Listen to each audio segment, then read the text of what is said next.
Hello students, இது உங்கள் physics YouTube channel. இன்றைக்கி நம்ம என்ன பண்ணுறோம்னா இங்கிலீஷ் மீடியத்துக்கும் ஸ்டார்ட் பண்ணுறோம். என்ன சார் இங்கிலீஷ் மீடியம் சொல்லிட்டு தமிழில் பேசிகிட்டு இருக்கீங்களே அப்படின்னு நீங்கள் நினைக்க வேண்டாம். நம்மளை பொறுத்த வரைக்கும் கண்டென்ட்டு இங்கிலீஷில் டெலிவர் பண்ணுவோம். அந்த கண்டென்ட் எப்படி வந்த மெக்கானிசம் அப்படிங்கிறத நம்ம கொஞ்சம் தமிழில் சொல்லணும். அப்போ தான் இங்கிலீஷ் மீடியம் ஸ்டூடெண்ட்ஸுக்குமே புரியும். ஓகேங்களா? அதனால் ஃபாலோ பண்ணிக்கங்க. இன்றைக்கி ஒரு சிம்பிளான ஒரு டாப்பிக்கோடு நான் என்ன பண்ணுறேன் அப்படின்னா ஸ்டார்ட் பண்ணுறேன். இப்போ உங்களுக்கு தமிழ் மீடியத்துக்கு பார்த்தோம்னா 11th போய்கிட்டு இருக்குது. இப்போ இங்கிலீஷ் மீடியத்துக்கு என்ன பண்ணுறோம்னா 12th ஸ்டார்ட் பண்ணுறேன். 12thலேயும் நம்ம எப்படி பண்ணுறோம்னா இந்த டைம் என்ன பண்ணுறோம்னா டாபிக் வைஸ் தான் போகிறோம். ஒரு முக்கியமான டாபிக் எடுத்து அதில் எப்படி சால்வ் பண்ணுறது அப்படிங்கிறத பார்க்க போகிறோம். அதன்படி இன்றைக்கி கெப்பாசிட்டன்ஸில் எப்படி ஈஸியாக ரிடக்ஷன் பண்ணுறது அப்படிங்கிற மெத்தடை பார்க்க போகிறோம். ஓகேங்களா? அதாவது ஈக்வலண்ட் கெப்பாசிட்டன்ஸ் எப்படி கண்டுபிடிக்கிறது அப்படிங்கிறத பார்க்க போகிறோம். ஓகேங்களா? இப்போ நான் சிம்பிள் ஸ்டெப்பில் சொல்லித்தரேன், ஈஸியாக ஃபாலோ பண்ணிக்கங்க.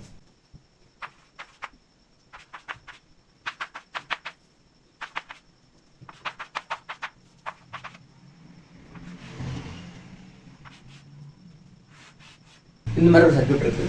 இப்போ இது எல்லாத்துக்கும் சி அப்படின்னு சொல்லி கொடுத்துட்டாங்க. இப்போ நம்ம என்ன பண்ணணும் அப்படின்னா ஈக்குவலன்ட் கெப்பாசிட்டன்ஸ் ஃபைண்ட் பண்ணணும். ஓகேங்களா? எப்போவுமே ஞாபகம் வச்சுக்கோங்க. இப்போ நான் என்ன பண்ணுறேன் அப்படின்னா இங்கே ஏ அப்படின்னு ஒரு பாயிண்ட் இருக்குது, இங்கே பி அப்படின்னு ஒரு பாயிண்ட் இருக்குது. இந்த இடத்துல என்ன சொல்கிறேன் VA அப்படின்னு சொல்கிறேன். இந்த இடத்துல என்ன சொல்கிறேன் அப்படின்னா VB அப்படின்னு சொல்கிறேன்.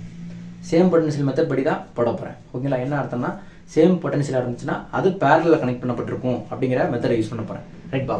இப்போ இந்த இடம் VA அப்படின்னு சொல்கிறேன். ஓகேங்களா? இப்போது கெப்பாசிட்டர் இருந்தது அப்படின்னா VA மாறும். கெப்பாசிட்டரே இல்லை அப்படின்னா VA மாறாது. இப்போ பாருங்களேன், இப்போ இந்த இடம் VA, இங்கேருந்து ஒரு ஜாயிண்ட்டுக்கு வரோம், இந்த இடமும் VAவாக தான் இருக்கும். இப்போ இங்கே பார்க்குறோம் கெப்பாசிட்டரே இல்லை, அப்போ இந்த இடம் என்னவாக இருக்கும்? VAவாக தான் இருக்கும். ஓகேங்களா? ரைட். அதுக்கப்புறம் நான் என்ன பண்ணுறேன் அப்படின்னா இந்த இடம் என்ன சார் அப்படின்னா தெரியல, நான் இங்கேருந்து வரேன், VBலேருந்து வரேன். இப்போ இந்த இடம் VBயாக தான் இருக்கும். இங்கே கெப்பாசிட்டர் வந்துடுச்சு, அப்போ அந்த இடம் VB கிடையாது. இப்போ நான் என்ன பண்ணுறேன் அப்படின்னா இப்போ இந்த இடத்த நமக்கு தெரியலை, அதனால் நான் எக்ஸ்ன்னு வைக்கிறேன். ஓகேங்களா? இப்போ இந்த இடம் எக்ஸ்ன்னு வைக்கிற பாருங்க, இது ஃபுல்லாகவே கெப்பாசிட்டர் இல்லை, அப்போ இந்த இடம் நமக்கு என்னவாக இருக்கும்? எக்ஸாக தான் இருக்கும். இங்கேயும் கெப்பாசிட்டர் இல்லை, அப்போ இந்த இடம் நமக்கு என்னவாக தான் இருக்கும்? எக்ஸாக தான் இருக்கும். ஓகேவா? இப்போ நான் 3 பாயிண்ட் தான் எடுத்தேன். ஒன்று VA, இன்னொன்று எக்ஸு, இன்னொன்று VB. இப்போ VA, இன்னொன்று எக்ஸு, இன்னொன்று VB. ரைட்டா? இப்போ பாருங்கள், VA இங்கே இருக்குது. ரைட்டா? VAவுக்கும் எக்ஸுக்கும் இடையில ஒரு கெப்பாசிட்டர். ரைட்டா? எக்ஸுக்கும் VAக்கு இடையில இன்னொரு கெப்பாசிட்டர். அதுக்கப்புறம் VAவுக்கும் எக்ஸுக்கும் இடையில ஒரு கெப்பாசிட்டர். அதுக்கப்புறம் எக்ஸுக்கும் இந்த பாயிண்ட் பாருங்களேன், கெப்பாசிட்டியோட கொண்ட கெப்பாசிட்டியை கனெக்ட் பண்ணியிருக்காங்க. அப்போ கிடையாது இல்லைங்களா? ஏன்னா நமக்கு பாயிண்டில் கனெக்ட் பண்ணணும், கெப்பாசிட்டியோட கொண்ட கெப்பாசிட்டி கனெக்ட் பண்ணியிருக்காங்க. அப்போ நம்ம என்ன சொல்லலாம் அப்படின்னா VAவுக்கும் எக்ஸுக்கும் இடையில எக்ஸுக்கு இடையில என்ன பண்ணியிருக்காங்கன்னா கனெக்ட் பண்ணியிருக்காங்க. அப்போ நமக்கு என்ன கிடையாது? இது கணக்கில் வராது. அப்போ எக்ஸுக்கும் இடையில கனெக்ட் பண்ணுறது கெப்பாசிட்டர் கிடையாது. எக்ஸுக்கும் VBக்கு இடையில ஒரு கெப்பாசிட்டர். ரைட்டா? அப்போ பாருங்களேன், இது 3 கெப்பாசிட்டரும் பேரலில் இருக்குது, இது சீரிஸில் இருக்குது. அப்போ நான் பேரலில் இருந்தால் எப்படி எழுதுவேன்? C1 + C2 + C3 3 ஆட் பண்ணுவேன். அப்போ C + C + C நமக்கு என்ன வந்துடும்? 3Cன்னு வந்துடும். இங்கே ஒரு கெப்பாசிட்டர் இருக்குது, அது எப்படி இருக்குது? சீரிஸில் இருக்குது, C. அப்போ சீரிஸில் இருந்தால் என்ன ஃபார்முலா? 1/C1 + 1/C2. அதை எப்படி எழுதலாம்? 3C × C / 3C + C. அப்போ 3C² / 4C இது என்ன கேன்சல் பண்ணலாம்? 3C/4 அப்படிங்கிறது தான் ஆன்சர். ஓகேங்களா? இது ஒரு கொஸ்டின், ஃபாலோ பண்ணிக்கங்க.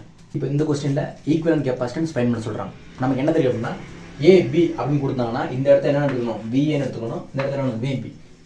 ஓகேங்களா? ஒயர் மட்டும் இருக்குது, கெப்பாசிட்டரே இல்லை அப்படின்னா அந்த இடமும் சேமாக தான் மெயின்டைன் ஆகும். பாருங்களேன், இதில் ஒயர் மட்டும்தான் இருக்குது. அப்போ இந்த இடம் VBனா இந்த இடமும் என்னவாக தான் இருக்கும்? VBயாக தான் இருக்கும். ஓகேங்களா? இங்கே ஒயர் மட்டும் தான் இருக்குது, கெப்பாசிட்டர் இல்லை. இங்கே ஆனால் கெப்பாசிட்டர் இருக்குது. இப்போ நம்ம என்ன பண்ணுறோம்னா இந்த இடம் VA, இங்கேயும் கெப்பாசிட்டர் இருக்குது, இங்கேயும் கெப்பாசிட்டர் இருக்குது.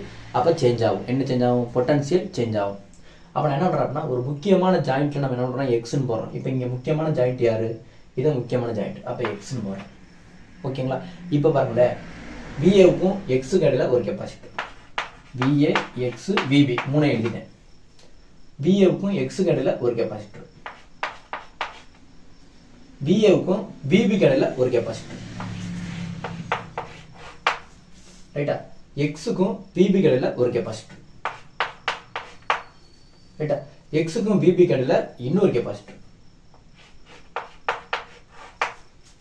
ரைட்டா? இப்போ நான் என்ன பண்ணுறேன் அப்படின்னா பாருங்களேன், இது ரெண்டும் பேரலில் இருக்குது. ஓகேவா? எக்ஸுங்கிறது ஒரு பாயிண்ட் தான், அது பொட்டன்ஷியல் கிடையாது. அப்போ இது ரெண்டும் சீரிஸில் இருக்குது. ஓகேங்களா? அதுக்கப்புறம் இது ரெண்டும் பேரலில் இருக்குது. அப்படி ஒன்றா தரலாமா? இப்போ பாருங்களேன், இது ரெண்டும் பேரலில் இருக்குது. அப்போ நான் என்ன C1 + C2 நம்ம என்னதான் C + C 2C நடக்கலாம். அப்போ இது C, இது 2C. ஓகேங்களா?